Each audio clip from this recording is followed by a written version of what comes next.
ఓం శ్రీ సాయిరామ్. భగవాన్ శ్రీ సత్యసాయి బాబా వారి దివ్య శ్రీచరణాలకు ప్రణామాలు అర్పిస్తూ సాయిరామ్. అందరకు సాయిరామ్ సాయిరామ్ సాయిరామ్. ఉప్పు కపురంబు నొక పోలికడుండు, చూడ చూడ రుచుల జాడవేరు. పురుషులందు పుణ్య పురుషులు వేరయ్యా, విశ్వదాభిరామ వినురవేమా.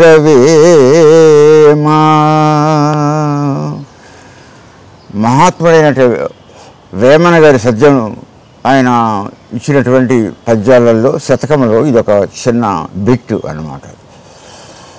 దీని అర్థం ఏంటంటే మనకు అందరికీ తెలిసిందే, ఉప్పు కర్పూరం రెండు ఒకలాగానే ఉంటాయి కాస్త దూరం నుంచి చూసినప్పుడు.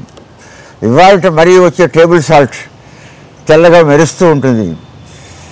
ఆ టేబుల్ సాల్ట్ను ఒక కప్పులో పెట్టి ఇంకొక కప్పులో కర్పూరాన్ని పెడితే దగ్గర పోయి చూస్తే ఒకటి లాగానే కనిపిస్తాయి. కానీ కొంచెం టేస్ట్ చేస్తే కానీ అది వేరు ఇది వేరు, డెడ్ అపోజిట్. ఒకటి ఒక ఫ్లేవర్, ఇంకోటి ఇంకో ఫ్లేవర్, ఇంకో టేస్ట్ చాలా ఉంటుంది. అట్లాగే మానవ లోకంలో కూడా రకరకాల మనుషులను మనం చూస్తూ ఉంటాం. వాళ్ళ స్థాయి ఏమిటో, వాళ్ళ పరిస్థితి ఏమిటో, వాళ్ళ ఆధ్యాత్మిక సాధన ఎట్టిదో పరీక్షిస్తే కానీ తెలియదు. చూసేంత మాత్రాన, విన్నంత మాత్రాన ఏ వ్యక్తి గ్రేట్నెస్ కానీ, పర్టికులర్లీ ఆధ్యాత్మిక రంగంలో ఆయన సాధన క్రమం కానీ, కొంత పరిచయంతో కానీ అర్థం కాదు. భారతదేశంలో అన్ఫార్చునేట్లీ ఆర్ ఫార్చునేట్లీ రెండూ ఉంటాయి. ఒక్కోసారి అది ఉంటుంది, ఒక్కోసారి ఇది ఉంటుంది.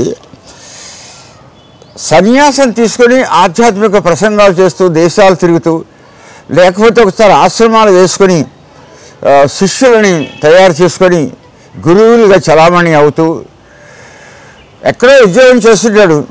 సవలంగా తెల్లవారిపాటికి ఆకారం చూస్తే మారిపోతుంది.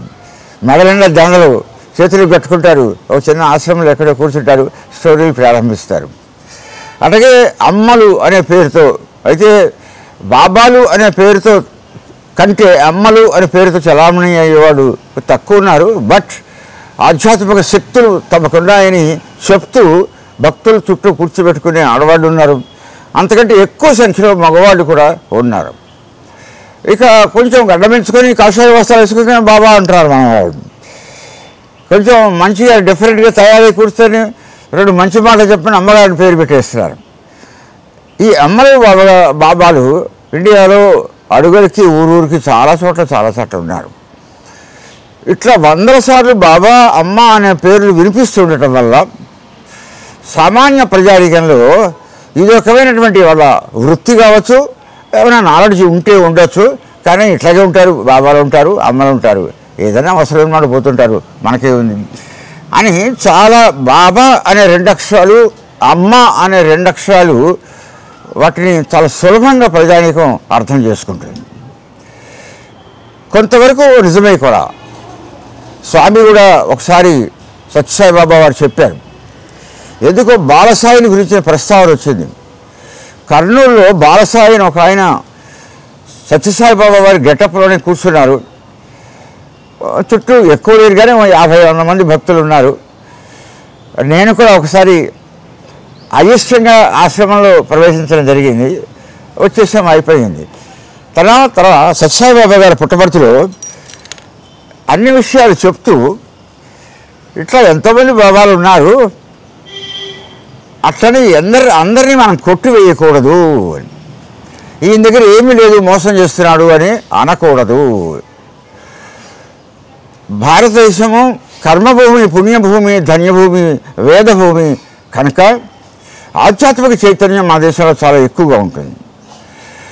సో ఆధ్యాత్మిక సాధనా క్రమంలో మెట్లు ఎక్కుతూ ఉన్నట్లుగా ఉంటుంది. మనకు కనిపించే వ్యక్తి ఎంత సాధన చేశాడు, ఏ స్థాయిలో ఉన్నాడు అని ఆలోచించవలసి ఉంటుంది. వారి సాధన శిక్షలను బట్టి, వాళ్ళ గురువర్యుల అనుగ్రహాన్ని బట్టి ఆధ్యాత్మిక స్థాయి నిర్ణయం అవుతుంది. కనుక ఎవరు కూడా సరైనటువంటి ఫండా లేనటువంటి వాడు అనుకోవడం కరెక్ట్ కాదు. అదే చక్కటి ఉపన్యాసం మాట చెప్పారు. ఒక చెంబు తీసుకొని మీ ఊరు దగ్గర ఉన్నటువంటి ఒక వాగులో చెరలు తీసితే చెంబు నిండా నీళ్లు పట్టుకురావచ్చు. మీ ఇంట్లో ఉన్నటువంటి బావిలో నుంచి నీరు తోడి చెంబు నిండా పట్టుకురావచ్చు. ప్రవహిస్తున్నటువంటి ఒక వాగు దగ్గరికి వెళ్తే చెంబు నిండా నీరు పట్టుకురావచ్చు. మహానది గంగా దగ్గరకో గోదావరి దగ్గరకో వెళితే ఒక చెంబు నీళ్ళు పట్టుకురావచ్చు. సముద్రం దగ్గరికి వెళ్ళినా ఆ చెంబు నీళ్ళే పట్టుకురావచ్చు. అంటే అన్ని చోట్ల ఈ చెంబు నీళ్ళు వచ్చినాయి కాబట్టి ఈ వాగులో ఉన్న అక్షరము, బావి, సముద్రము, గోదావరి ఇవన్నీ ఒకటి అనుకోవడానికి వీల్లేదు కదా. నువ్వు పట్టుకుపోయిన చెంబును బట్టి నీళ్ళు వస్తున్నాయి. సముద్రం అంతా ఉన్నా కూడా చెంబునున్నానే మనకి నీళ్ళు వస్తాయి. అట్లాగే చిన్న చెరములో కూడా నీళ్ళు వస్తాయని చెప్పుకున్నాం. అంటే ఆధ్యాత్మిక పరంగా డిఫరెంట్ స్థాయిలో వాళ్ళు భారతదేశంలో ఉన్నారు. 100 స్థాయి ఉంటుంది దీనికి. ఏ ఇద్దరిని ఆధ్యాత్మిక పరంగా ఒకరిగా పోల్చలేము. డిఫరెంట్ లెవెల్స్లో ఉంటారు. కొందరికి వాళ్ళు అర్థమవుతారు. కనుక అందరినీ ఒక గాట కట్టివేయలేము. ఎక్కడ ఏది లేదు అనలేము. ఇప్పుడు నేను చెప్పిన ఉదాహరణ లాగా డిఫరెంట్ స్థాయిలలో వాళ్ళు ఉంటారు. ఎవరిని తక్కువ అంచనా వేయకుండా ఇండైరెక్ట్గా స్వామి చెప్పారు. అలాగే చాలా చోట్ల ఇప్పుడు కంచి కామాధిపతి గారు ఉన్నారు. కంచి కామకోటి మహాస్వామి గారు అంటారు. చక్కగా సాధన చేస్తారు. వారి ప్రపంచించిన మాట నిజమవుతుంది. భక్తులు కూడా వారి దగ్గరికి వెళుతూ వస్తుంటారు. ఆయన చేతి నుంచి ప్రసాదం తీసుకుంటే ప్రాబ్లమ్స్ సాల్వ్ అవుతాయని అనుకుంటుంటారు. ఆ స్థాయి పీఠాధిపతుల స్థాయి వేరు. ఇట్లా డిఫరెంట్ స్థాయిలు కలిగిన వాళ్ళు ఇండియాలో ఉన్నారు. ఎవరిని మనం కాదనలేం. కానీ మీరు లెవెల్ అర్థం చేసుకొని వారిని అనుసరించడం ప్రారంభించండి అని స్వామి చెప్పారు. కనుక ఇందాక మనం చెప్పుకున్న పద్యంలో ఉప్పు కర్పూరం ఒకేలాగా కనిపించినా కూడా ఆ రెంటి గుణంలో ఎంత తేడా ఉంటుందో మన దేశంలో ఇండియాలో చూస్తున్నటువంటి వందల వేల మంది అమ్మలు బాబాలలో ఎవరి స్థితిగతి వాళ్ళది, ఎవరి సాధన ఫలం వారిది. కనుక ఎవరిని మనం కాదనలేమో అని చెప్పారు.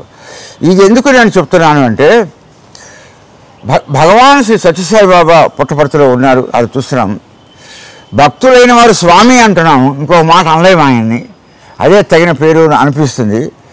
ఆ చుట్టుపక్కల వారు స్వామి సాయిబాబా అంటారు, సత్యసాయిబాబా అని అంటారు. ఇట్లా షిరిడీలో కూడా ఒక బాబా గారు సాయిబాబా గారు ఉండేవారు. ఈయన ఉన్నారు. ఈయన స్థాయి వేరు. కర్పూరము ఉప్పు ఎట్లా స్థాయిలు వేయనుకున్నామో షిరిడి సాయిబాబా సత్యసాయిబాబా ఈ ఇద్దరి స్థాయి వేరు. మిగిలిన బాబాలు పీఠాధిపతులు, గురువులు, ఉపన్యాసకులు, వేదాంత చర్చలు చేసేవాళ్ళు, ఆధ్యాత్మిక ప్రవచనాలు ఇచ్చి దేశమంతా తిరిగేవాళ్ళు, ప్రపంచాల్లో వెళ్ళి సత్కారాలు అందుకొచ్చేవాళ్ళు, వీళ్ళందరూ ఉన్నారు. కానీ మిగిలిన వాళ్ళకి సత్యసాయిబాబా అనగానే ఆబ్లిక్ షిరిడి సాయిబాబా ఇద్దరు సమస్కందులుగా అన్నమాట. ఈ సత్యసాయిబాబాకి దేశంలో ఉన్నటువంటి వివిధ మఠాలు, పీఠాధిపతులు, ఆధ్యాత్మిక సాధన చేసిన వారికి తేడా ఏమిటంటే మిగిలిన బాబాలు, పీఠాధిపతులు అందరూ పాపం సాధన చేస్తూ ఉంటారు. మొత్తము సన్యసిస్తారు. దేన్ని పట్టించుకునే స్థితికి వచ్చేస్తారు. సాధన చేస్తూ రాత్రి పగలు తేడా లేకుండా సాధన చేస్తుంటారు. ఒకసారికి సాధన వచ్చేవరకు వాళ్ళకి దైవీ శక్తులు వాళ్ళ మెదడులోకి వచ్చేస్తాయి. దైవీ శక్తులు అంటే వాళ్ళు అన్నమాట నిజం కావటము, శిష్యుల్ని ఆశీర్వదించడము, తమ పీఠాలలో కూర్చొని ఎక్కడ ఏది జరుగుతుందో చెప్పగలగటము, ఇట్లా కొన్ని ఆధ్యాత్మిక శక్తులు సాధన వల్ల సంక్రమిస్తాయి. ఈ మాటలు మనం జాగ్రత్తగా జ్ఞాపకం ఉంచుకోవాలి. ఆధ్యాత్మిక సాధన వల్ల సుదీర్ఘంగా క్రమశిక్షణతో హృదయ నైర్మల్యంతో సాధన చేస్తే ఆధ్యాత్మిక శక్తులు వస్తాయి. వాళ్ళు తమ శిష్యులనండి భక్తులకి ఆ శక్తులు అప్పుడప్పుడు చూపిస్తూ ఉంటారు, సద్వినియోగం కూడా చేస్తూ ఉంటారు. ఆ కేటగిరీ వేరు. రామకృష్ణ పరమహంస ఆ కేటగిరీకి చెందినటువంటి వాడు. వీళ్ళలో ఉన్న వాళ్ళలో ఈ సాధకులందరిలో కొంచెం హైయెస్ట్ లెవెల్ ఉన్నటువంటి వాడు. అట్లాగే రమణ మహర్షి డిఫరెంట్ లెవెల్. ఆయన సాధన వల్ల దైవస్థాయికి వచ్చేసారు ఆయన కూడా. ఇట్లా వివేకానంద ఒక స్థాయి.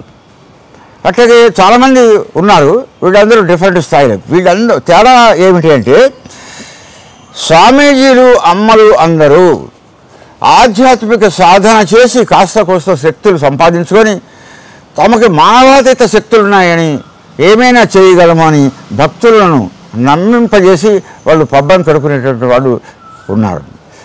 అలాగాక కంచి పీఠాధిపతి వల్ల నైర్మల్యంగా ఉండి పవిత్రంగా ఉండి చక్కగా ఆయన సాధన చేసుకుంటూ అన్నీ అర్థం చేసుకుంటూ ఎవరి జోలికి పోకుండా ఎవరిని ఏమీ అనకుండా పవిత్రమైనటువంటి జీవితం గడిపేటటువంటి రామకృష్ణ పరమహంస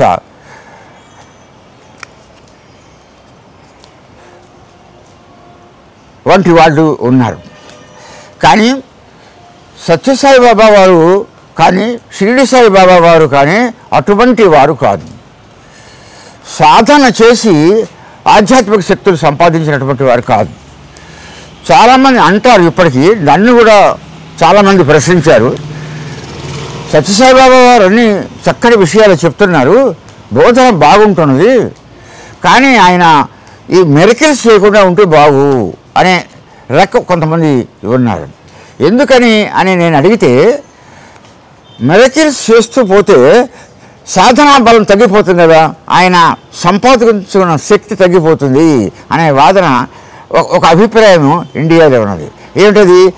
ఆధ్యాత్మిక సాధన చేస్తే శక్తులు, ఆధ్యాత్మిక శక్తులు వస్తాయి. అష్టసిద్ధులైన ఉంటాయి, 8 రకాల సిద్ధులు, అవి కొంతవరకు సంపాదించగలరు.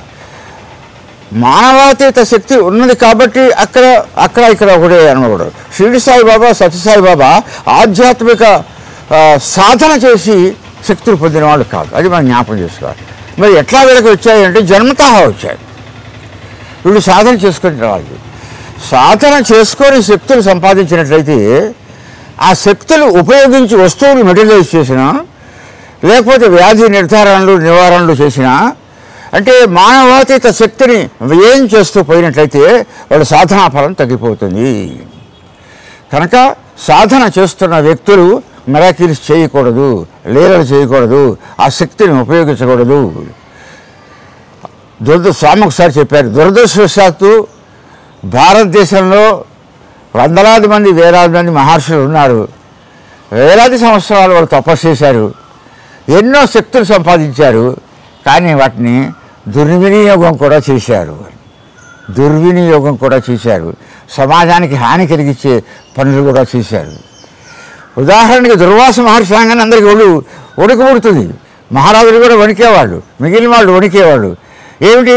ఆయన ఉగ్రుడు, వస్తువులు ఆయనకు సరైన సత్కారం జరగలేదు అనుకుంటే వేడి నీళ్ళు ఒంటి మీద పోసినట్టే, మన ఒంటి మీద ఏదో శాపం పెట్టేటువంటి అంత కోపం. ఏమాత్రం తనకి సరిగ్గా సన్మానం జరగలేదు అంటే ఆ రాజును ఆశ్రదించేటువంటి శాపం పెట్టేటువంటి పరిస్థితి, ప్రజానికాన్ని ఇబ్బంది పెట్టేటటువంటి పరిస్థితి. విశ్వామిత్రుడు చూస్తే మనకి ఇంకొంచెం పట్టగా శక్తులు బాగా సంపాదించాడు. చాలా శక్తులు సంపాదించారు కనుక పెద్దవాళ్ళు చెప్తారు మనకి పురాణాలు కనిపించినటువంటి విశేషాలు. అటు ఆయన కొంతమంది పట్టుబట్టి స్వర్గానికి పంపిస్తానని ప్రతిజ్ఞ చేసి స్వర్గానికి పంపించలేక అటు స్వర్గము ఇటు భూలోకానికి మధ్యలో ఒక కృత్రిమ స్వర్గాన్ని విశ్వామిత్రుడు సృష్టించాడు అని. దాన్నే ఆ స్వర్గాన్ని సృష్టించగలిగినంత ఆధ్యాత్మిక శక్తి విశ్వామిత్రుడు సంపాదించాడు. కానీ ఏం లాభం? అది ఫలించలేదు, ఉపయోగించలేదు జనానికి. ఏదో ఆయన ఏదో చేశాడు, కొన్ని రోజులు ఆగింది, తర్వాత కింద పడిపోయింది అదనమాట. మనం ఇక్కడ కూడా చూస్తాం భాగవతంలో ఒక పరీక్షిత్ మహారాజు అడవిలోకి పోతాడు. ఒక ముని అక్కడ కూర్చొని తపస్సు చేసుకుంటే మంచినీళ్ళు కావాల్సి వచ్చేది అడిగింది. ఈయన పలకిస్తే ఆ ముని దానం చేసుకుంటూ పలకలేదు. పలకకపోతే ఈయన ఒళ్ళు వండి ఏం చేశాడు, ఒక చచ్చిన పాముని తీసుకుని ఆయన మెడలో వేశాడు. అప్పుడు ఆ మహర్షి తలక చూస్తే ఇది ఆయన శాపం పెట్టాడు, వారం రోజుల లోపల నువ్వు సర్ప గండంతో చచ్చిపోతావు అని. ఆ శాపం ఫలించడానికి ఆయన సాధన ఎంత ఖర్చు అయి ఉండాలి. పొరపాటు గహపాటు చేశాడు ఆ రాజు, కాళ్ళు పట్టుకొని బతిలాడాడు, తప్పైందని క్షమించాలి పెద్ద మనసుతో. ఆధ్యాత్మిక సాధన చేసుకుంటున్నవాడు మహర్షి ఆ అవమానాన్ని భరించలేక క్షమించలేక మామూలు మనస్తత్వంతో పిచ్చుక మీద బ్రహ్మాస్త్రం వేసినట్లు తన మెళ్ళలో ఒక తత్తిన పాముని వేశారు కాబట్టి 7 రోజుల లోపల నువ్వు సర్పగణంతో సర్పం యొక్క విషయం వల్ల నువ్వు మరణిస్తావని చెప్పాడు. అది జరిగింది పాపం. పరీక్షిత్ మహారాజు జరిగింది, పాండవుల మనవడు అన్నాడు. సరే, ఆయనకి ఒక రకంగా అది ఎందుకు మంచిది అయిందంటే వారం రోజులు గడువు తెలిసింది కనుక మహర్షులను అడిగాడు, మా అందరి జీవన లక్ష్యము ముక్తిని పొందడము, మోక్షం పొందడము, బ్రహ్మలోకాన్ని చేరటము, భగవంతుడు ఐక్యం కావటమే కదా. ఆ ముక్తి మోక్షం పొందడానికి నాకు వారం రోజులే కదా టైం ఉంది, ఏదైనా చేస్తే నేను మోక్షం పొందగలనా అని అప్పుడున్నటువంటి మహర్షులు అడిగారు. వాళ్ళు చెప్పారు, భాగవతాన్ని ఒక మహాభక్తులు అధ్యయనం చేస్తూ ఉంటే, ఆరాధన చేస్తూ ఉంటే, పారాయణ చేస్తూ ఉంటే నువ్వు హృదయం పెట్టి విను, దైవతత్వాన్ని అర్థం చేసుకో. ఈ వారం రోజులు నీ హృదయంలో ఆ భగవంతుడిని నిలుపుకో. ఈ వారం రోజుల సంధానం వల్ల, శ్రవణం వల్ల నీకు మోక్షం ప్రాప్తిస్తుంది. చనిపోయేది ఖాయం, సర్పం యొక్క కాటు వల్ల సరిపోయేది ఖాయం, ఎందుకంటే ఆయన శాపం ఇచ్చింది మహర్షి కాబట్టి. కానీ నీకు ముక్తి కావాలి, మోక్షం కావాలి, దానికి ఈ రూట్ చేద్దాం ఇట్లా అని చెప్పి ఆయన మహర్షులను పిలిపించుకొని భాగవతం వాడు చదువుతూ ఉంటే, అర్థాలు చెప్తూ ఉంటే వీడు వింటూ ఉన్నాడు. చివరికి అప్పటి వరకు భాగవతం అంటే ఏంటి ఎవరికి సరైన అవగాహన లేదు. భాగవతం అంటే ఇది నథింగ్ బట్ కృష్ణుడి యొక్క పాండవుల యొక్క మధ్య నడిచిన వ్యవహారం, లేక కొందరు భక్తులు పరమాత్మ దగ్గర నడిచినటువంటి వ్యవహారం, కొందరు భక్తులు విష్ణుమూర్తి మధ్య నడిచినటువంటి వ్యవహారం, కొందరు భక్తులు వాళ్ళు నమ్ముతున్నటువంటి దేవుడికి సంబంధించిన, అంటే భక్తులు భగవంతుడికి సంబంధించిన వ్యవహారాలు, భక్తులకు ఆపద వస్తే భగవంతుడు ఎట్ట కాపాలనే విషయాలు భగవద్గీత నిండా అవే ఉన్నాయి. ఆ భగవంతుడి యొక్క గొప్పతనాన్ని తెలుసుకోవడానికి ఈ భాగవతం ఆయనకు ఉపయోగపడింది. భాగవత శ్రవణం వల్ల పరీక్షిత్ మహారాజుకి మరణం వచ్చింది, సర్పగణం వల్లే మరణం వచ్చింది, సర్పం కాటు వల్లే మరణం వచ్చింది. ఎన్ని యుక్తులు పడినా మాయల రక్షణ సెక్యూరిటీ చూసుకున్నా కూడా అది సాధ్యం కాలేదు. ఆయనకి మోక్షం ప్రాప్తించింది అని అంటారు. ఎందుకని అంటే భాగవతాన్ని శ్రవణం చేసినందువల్ల, విన్నందువల్ల. ఇది మనం ఎందుకు చెప్పుకున్నాము అంటే మన భారతదేశంలో మహర్షులు మునులు అనేక మంది సాధన చేసి మహర్షుల స్థాయికి వచ్చి క్షణిక ఆవేశంలో ఎవరికైనా శాపం ఇచ్చి ఆ వ్యక్తి అంటే తనకున్నటువంటి దివ్యశక్తిని ఖర్చు చేసేవాళ్ళు. సత్యసాయి బాబా, షిరిడి సాయిబాబాకి ఇప్పుడు మనం చెప్పుకున్న కేటగిరైజ్డ్ సాధకులకి తేడా ఏంటంటే సత్యసాయి బాబా, షిరిడి సాయిబాబా జన్మతః దైవీ శక్తులతో ఉద్భవించారు. వాడు ఎక్కడ సాధన చేయలేదు, ఏ గురువుని ఆరాధించలేదు. తెలియని వాళ్ళు అడుగుతారు, దాన్ని అడిగారు, సత్యసాయి బాబా ఏ దేవుడిని ఆరాధిస్తాడని. ఆయన ఏ దేవుడిని ఆరాధించడు, పుడుతూనే దైవీ శక్తితో వచ్చేవాడు. సామాన్య మానవుడు దైవీ ప్రజ్ఞ సంపాదించాలంటే ఆరాధన చేయాలి. సత్యసాయి బాబా, షిరిడి సాయిబాబా అలా కాదు. నేను పదే ఎందుకు చెప్తానంటే ప్రజల మనస్సులో ఇది నాటుకోవాలి. సత్యసాయి బాబా, షిరిడి సాయిబాబా ఎక్కడ పుట్టారో తెలియదు, 16 ఏళ్ళ దాకా ఏం నేర్చుకున్నారో తెలియదు, ఏం చేశారో తెలియదు. 16 సంవత్సరంలో షిరిడీలో ప్రత్యక్షమైనాడు. ఆయనకి 80+ వచ్చిందాక షిరిడీలోనే ఉన్నారు. షిరిడీ వచ్చాక ఆయన ఏం సాధన చేయలేదు. ఆయన నోటి నుంచి వచ్చిన మాట కరెక్ట్ అయింది. ఎవరైనా కనపడితే పూర్వాపరాలు చెప్పగలిగేవాడు. ఎవరు ఎక్కడి నుంచి బయలుదేరారో, ఎవరు ఇక్కడ రాబోతున్నారో కూడా 4 రోజులు ముందరే చెప్పేవాడు. అంటే ఆయనకి సర్వ విషయాలు సాకల్యంగా ఆయన చూడకపోయినా ఆయన తెలిసి ఉండేవి. అట్లా చాలా ఉదాహరణలు, భక్తులను రక్షించుకోవటాలు, మాటతో ఏమన్నా చేయటాలు. ఉదాహరణకి ఒక భక్తుడికి నాగుబాన్ కరిచింది. మంచి భక్తుడు, స్వామి దగ్గర ఇక్కడ రోజు కూర్చొని ఉండేవాడు. ఆయన ఆ రోజుల్లో పాములు ఎక్కువ ఉండేవి. ఆయన అయ్యో పాము కరిచింది అంటే ఏది మనకి ఇక గత్యంతరం ఏంటి, సాయిబాబా దగ్గరికి పోతే ఆయన తగ్గిస్తారని వస్తున్నాడు. వచ్చి బాబా బాబా అనుకుంటారు, ఒక మెట్టు మీద కాలు పెట్టి రెండో మెట్టు మీద ఎక్కడికి ఆగు అన్నాడు. ఆయన ఆగాడు. రాకు, ఎక్కు, దిగు, మెట్లు ఎక్కకు, పైకి రాకు, దిగు దిగు అని గద్దించి 4 సార్లు దిగు దిగు అని వెళ్ళిపో ఇంటికి అన్నాడు. వెళ్ళిపోయి ఇంటికి గర్జించాడు. గర్జించినప్పటికీ ఈయన భయపడి స్వామి ఎప్పుడూ ఈ రూపంలో గర్జించలేదే, ఎందుకు వాడు అంటున్నాడు, ఇందాక దాకా నేను మెట్ల మీద ఆయన దగ్గర కూర్చోలేకపోయినా, రోజు కూర్చుంటున్నా, ఇవాళ మెట్టెక్కొద్దంటాడు ఏంటి, ఆయనకి డౌట్ వచ్చింది. ఆయన మీద ఉన్నటువంటి గౌరవంతో ఇంటికి వెళ్ళిపోయాడు. పాము విషయం ఆయన్ని ఏమి చేయలేదు. అందరు చుట్టూ చేశారు, మంత్రాలు తంత్రాలు అన్నారు, ఏమి విషయం ఆయనకి ఎక్కలేదు. తర్వాత కొన్ని రోజుల తర్వాత స్వామి షిరిడి బాబా మంచి మూడ్లో అంటే చక్కటి మానసిక స్థితిలో ఉన్నప్పుడు అలా ఎందుకు చేశారు, ఆయన్ని మెట్లు ఎందుకు ఎక్కనివ్వలేదు అని అడిగారు. దానికి ఆయన చెప్పింది ఏంటంటే, మా మాటలు డిఫరెంట్గా ఉంటాయి, మీకు అర్థం కావాలి, ఎక్కబోకు నేను గర్జించింది పాము విషయాన్ని నేను వాడి 2 మాటలు వాడా, మీరు జ్ఞాపకం ఉంచుకోండి. ఎక్కకు దిగు వెళ్ళిపో అని నేను గర్జించినట్టుగా మాట్లాడిన మాట కరెక్టే. నేను ఎక్కకు వెళ్ళిపో అన్నది ఆ వ్యక్తిని కాదు, అతను శరీరంలో ప్రవేశించినటువంటి విషయాన్ని. కనుక ఆయన మీద విషయం పనిచేయలేదు, ఆయన చనిపోలేదు. సో ఇది ఎట్లా వస్తుంది, రాగలుగుతుంది ఇంత శక్తి? పాము విషయాన్ని మాటతో ఆర్డర్ ఇచ్చినటువంటి, అక్కడ పాము ఎదుర్కొన్నా లేదు, దానికి ఆర్డర్ ఇవ్వడానికి ఇంకో మాట మాట్లాడలేదు. విషయం ఒక పదార్థము మానవుడి శరీరంలో ప్రవేశించింది, రక్తం గడ్డగడుతుంది, దిగు నేను గద్దించగానే ఆ రక్తంలో గడ్డగట్టిన విషయం కిందికి వెళ్ళిపోయింది. ఇది ఎవరు చేయగలరు? దైవీ శక్తులు పరిపూర్ణంగా వాళ్ళ కరతలామలకంగా ఉంటేనే మాట నిజమవుతుంది. ఈ రహస్యాన్ని సత్యసాయిబాబా గారు కూడా ఒకసారి చెప్పారు. స్వామి, ఇన్ని మెడికల్స్ మీరు చేస్తున్నారు కదా, వాటికి మూల కారణం లేకపోతే ఎలా జరుగుతాయి బాగా చెప్తారా అని. అవి చాలాసార్లు చెప్పేవాడు కదా, అవి ఒకసారి చెప్పారు ఆయన. నాకు షిరిడి సాయి సంగతి ఎప్పుడైనా చెప్పేవారు, ఆయన గురించి ఆయన చెప్పారు. నాకు వస్తు సృష్టి గురించి కదా మీరు అనేది, చేతులకు విభూతి వస్తుంది, ఉంగరాలు వస్తుంది, బంగారం వస్తుంది, వెండి వస్తుంది, ఎట్లా వస్తుంది అనే కదా మీరు అడిగేది. సంకల్ప బలము సత్యవాక్కు అన్నారు, దైవవాక్కు అన్నారు.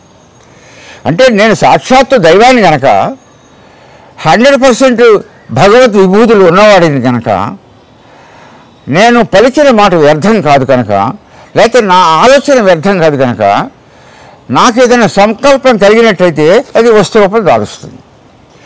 ఎలా దాల్చగలుగుతుంది? దైవశక్తి వల్ల. దైవశక్తి వల్ల అంటే మళ్ళీ మీరు ఎట్లా అర్థం చేసుకోవాలి? నా ఒంటి నిండా దైవశక్తి ఉంది, దైవమే నేను భగవంతుడిని పక్క, నేను దైవాన్ని. మీరు కొందరు అర్థం చేసుకోలేకుండా పోతున్నారు. ఈ భగవత్ శక్తి ఒక మాట ఏదన్నా అంటే అది యథార్థం అవుతుంది, ఒక సంకల్పం చేస్తే యథార్థం అవుతుంది, వస్తు సృష్టి కూడా ఆటోమేటిక్గా జరిగిపోతుంది. అన్నింటి మీద శక్తి ఉన్నటువంటి భగవంతుడికి ఒక చిన్న వస్తు సృష్టి జరగటం పెద్ద విశేషమేం కాదు. ఇవి చాలా చిన్నవి. సృష్టి అంతా భగవంతుడే చేశాడు. ఎన్ని గోళాలను ఆయనే సృష్టించాడు, విశ్వాన్ని ఆయనే సృష్టించాడు. విశ్వం ఎంతవరకు ఉన్నదో ఇప్పుడు శాస్త్రవేత్త అర్థం చేసుకోలేక ముందరికి పోతున్నారు. ఎన్ని లక్షల మైళ్ళు దూరంలో చూసే పరికరాలను కనిపెట్టినా ఇంకా అవతల బోలెడు విశ్వం కనిపిస్తుంది. అంటే విశ్వానికి అంతు లేదు, కొలతకు అందనటువంటిది. అంత విశ్వాన్ని సృష్టించినటువంటి భగవత్ శక్తికి ఒక ఉంగరం సృష్టించడము, లేకపోతే ఒక గొలుసు సృష్టించడము, ఇంకేమైనా చేయటము, ఇవి విషయాలకి అవసరం. దైవశక్తి మానవ రూపంలో ఉన్నటువంటి దైవశక్తికి ఒక సంకల్పం కలిగితే ఇట్ ఈస్ డన్. ఒక మాట అంటే ఇట్ ఈజ్ డన్. మిరకిల్స్ అట్లా వస్తాయి. సత్యసాయిబాబా చేసిన మెరకిల్స్, చేసిన మెరకిల్స్, ఆయన దేహ నిష్క్రమణ తర్వాత కూడా మెరకిల్స్ జరుగుతూనే ఉన్నాయి, భక్తులకు అనుభవాలు కలుగుతూనే ఉన్నాయి. షిరిడి సాయిబాబా గారు అట్లా చేశాడు. దీనికి కారణం ఏమిటి అంటే అది సాక్షాత్తు 100% దైవశక్తి సత్యసాయిబాబా గారు. ఆ 100% దైవశక్తి కావటం వల్ల మనం భగవంతుడు అనుకుంటున్న వాళ్ళు ఏం చేయవచ్చునో అన్నీ వీడు చేస్తున్నాడు. ఈయన చేయటమే కాదు, ఆ శక్తిని ఇంకొకరికి ట్రాన్స్ఫర్ చేస్తే రెండవ వారి వల్ల కూడా వస్తు సృష్టి జరిగిన సందర్భం చెప్తాను నేను. ఒకసారి ఈ స్వామి చిన్నగా ఉన్నప్పుడే పాత మందిరైన రోజుల్లోనే కార్తీక సమారాధనలాగా ఏదైనా ఊళ్ళో వాళ్ళు ఇప్పుడు పిక్నిక్ అంటున్నారు, అప్పుడు అటు ఇటు పోయేది. అక్కడ ఒక చెరువు ఉన్నది. అక్కడ పుట్టపర్తి ఊరు బయట ఆ గుట్టల మెట్టలు ఉన్నాయి కానీ దాంట్లోనే ఒక చెరువు ఉన్నది. దాన్ని సాహెబ్ చెరువు అనేవాళ్ళు. ఇప్పటికీ కూడా సాహెబ్ చెరువు ఉన్నది. ఒక రోజుల్లో ఆయన చిన్నగా ఉన్నటువంటి రోజుల్లో ఊళ్ళో వాళ్ళు అందరూ కలిసి ఇవాళ పిక్నిక్ పోదాం, సమారాధనకి పోదాం నేను కూడా బయలుదేరాను. అక్కడికి వెళ్ళారు. రోజంతా హ్యాపీగా గడిపారు. పొద్దుగుకి అంతవరకు మంచిగానే ఉన్నారు. అందరూ వెనుదిరిగారు. ఆ రోజులు ఈ కరెంటు లేదు, ఎనర్జీ లేదు, చీకట్లో కర్రగట్టుకుంటూ రావటమే. అందులో అడవిలో సాహెబ్ చెరువు ఎక్కడ గుట్ట మీద ఉంది. అక్కడి నుంచి రాళ్ళు దాటుకుంటూ అడవిలో నుంచి ఇంటికి వస్తుంటే ఇంటికి వచ్చే దగ్గరికి వచ్చినప్పటికల్లా స్వామి తాసుబాబు మీద అడుగు పెట్టారు. అంటే స్వామి వచ్చే దాంట్లో తాసుబాబు అట్ట పోతాను. ఈయన పెట్టిన అడుగు దాని మీద పడింది. కాలికి వెంటనే మేలేసుకుంది, కొట్టింది. కాటు వచ్చింది స్వామిని. ఆయన చూశారు, అందరూ చూశారు. పాము అని అరిచారు. వెళ్ళిపో అన్నారు. ఆ వెళ్ళిపోని ఆయన అంటుంటేనే ఆ కాలికి చుట్టుకున్న సర్పం కాలు నుంచి విడిపోయింది. అది దాని దారిన అది వెళ్ళిపోయింది. కానీ స్వామి ఆ మాట అనకమునపే ఆ తాచుస్వామి ఈయన కాటేసింది కనుక సత్యసాయిబాబా గారి ఒంట్లోకి విషయం ఎక్కడం మొదలుపెట్టింది. అక్కడే కాస్త కూర్చున్నారు. అందరూ మంత్రగాళ్ళం పిలిచడం పరిగెత్తారు. తర్వాత మందుల కోసం పరిగెత్తారు. ఆయన్ని అక్కడే కాసేపు కూర్చోమన్నారు. అక్కడే బాబా గారు కూర్చున్నారు. అది క్రమంగా విషం పైకెక్కుతున్నది. శరీరం నీలి రంగుగా మారుతున్నది. నోటమ్మటి నురిగొస్తున్నది. అన్కాన్షియస్ పరిస్థితి వచ్చింది. అప్పుడు ఈశ్వరమ్మ గారు అక్కడే ఉన్నారు. ఈశ్వరమ్మ గారి దగ్గర రమ్మని పిలిచి సైగ చేశాడు. ఇట్ట సైగ చేశాడు స్వామి. ఈశ్వరమ్మ గారు పిలిచి ఇట్ట అని సైగ చేశాడు.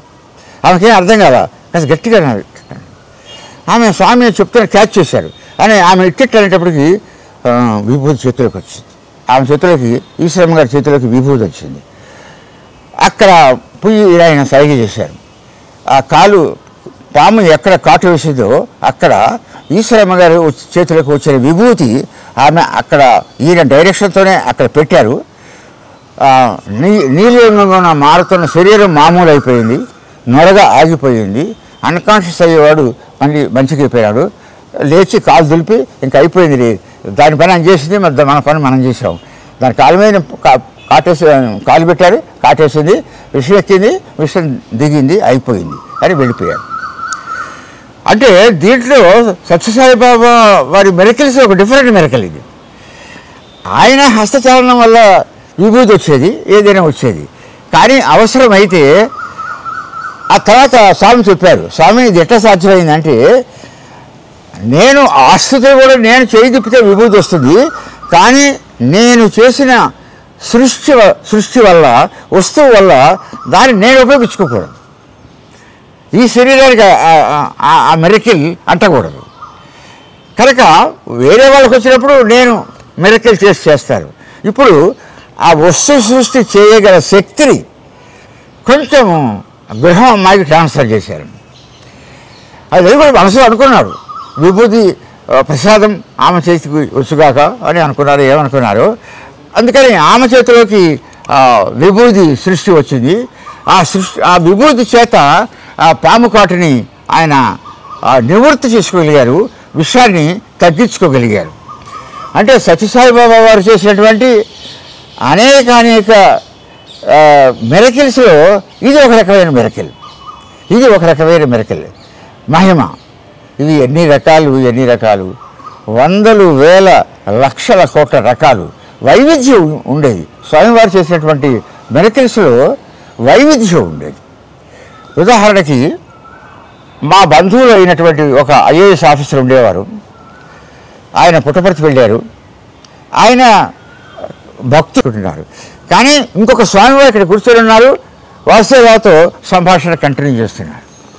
ఈ రెండు చూసిన తర్వాత ఆయనకి ఒళ్ళు గల్లరించినంత పని అయిపోయింది. ఆ ఇంటర్వ్యూ అయిపోయింది. తర్వాత స్వామి అడిగారు వాసుదేవరావు ఏం చూశావు ఇప్పుడు అని అడిగాడు. స్వామి ఏం చూశాను? శ్రీకృష్ణ పరమాత్మను చూశాను. శ్రీకృష్ణ పరమాత్మను చూశాను.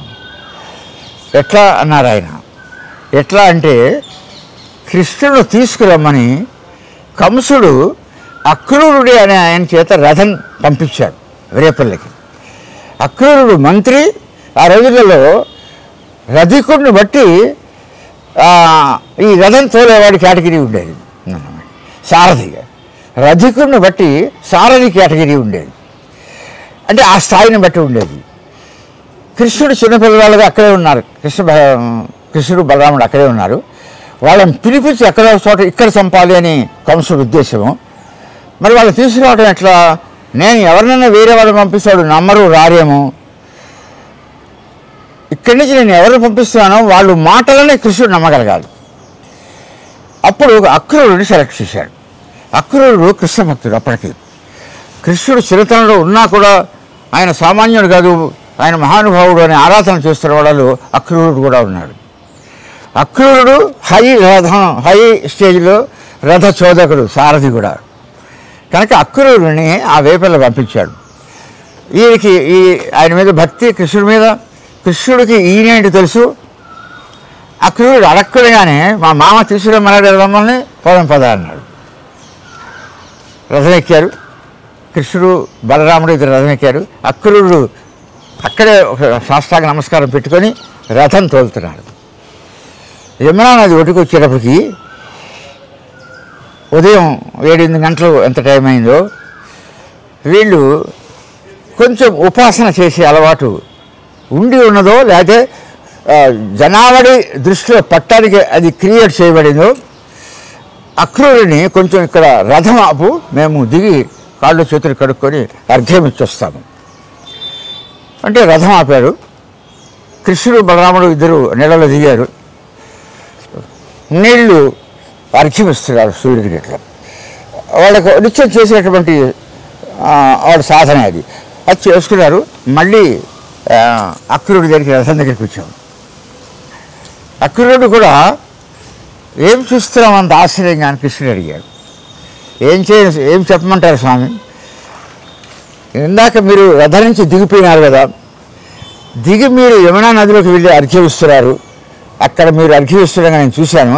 కానీ సింహాసనంలో కూడా అదే సమయంలో మీరు కూర్చొని ఉన్నారు నా పక్కన. అంటే కింద ఉంటే సారథి, పై సీట్లలో రథికులు ఉంటారు. పై సీట్లలో మీరు కూర్చొని ఉన్నారు. యమునా నదిలో అర్ఘ్యం ఇస్తూ కూడా మీరే ఉన్నారు. ఒకేసారి నాకు మీరు అక్కడే కనపడుతున్నారు, వెనక్కి దురుసు కనపడుతున్నారు. కనుక మీరెవరో స్వామి నాకు అర్థమైంది. మీ దైవశక్తిని అర్థం చేసుకున్నాను అని అక్రూరుడు కృష్ణుడికి విషయాన్ని చెప్తాడు. అంటే దైవ మహిమ, దైవశక్తి నిరూపణ, దైవ ఆవిర్భావం ఇవన్నీ డిఫరెంట్ లెవెల్స్లో జరుగుతూ ఉంటాయి. ఇది ఇట్లాగే జరగాలి, మహిమ ఇట్లాగే ఉండాలి, ఒక స్థితి ఇట్లాగే ఉండాలి, దైవం ఇట్లాగే మాట్లాడాలని అంటే ఫండమెంటల్ రూల్స్ ఏమీ ఉండవు. వాళ్ళకి ఎలా తలుచుకుంటే అలా జరుగుతుంది. కృష్ణుడు రథం మీద ఉన్నాడు, అర్ఘ్యమిస్తున్నాడు. అదేవిధంగా వాసుదేవరావు గారు ఇంటర్వ్యూ రూమ్లోకి పిలిచి ముందు వెళ్ళొస్తాను, కాసేపు నేను బయటికి పోయిస్తానని చెప్పారు. మళ్ళీ ఇక్కడే కూర్చొని ఉన్నారు. కిటికీల నుంచి చూస్తే ఆయనకి అక్కడ సాయిబాబా లైన్లలో తిరుగుతూ కనిపించాడు. వాసుదేవరావు గారికి వెరీ తెలుసు కనుక స్వామి అడిగారు, ఏం చూసావు, ఏం తెలిసింది, ఏం చెప్పమంటారు స్వామి? అక్రూరుడు పరిస్థితి అయింది నాకు అన్నాడు.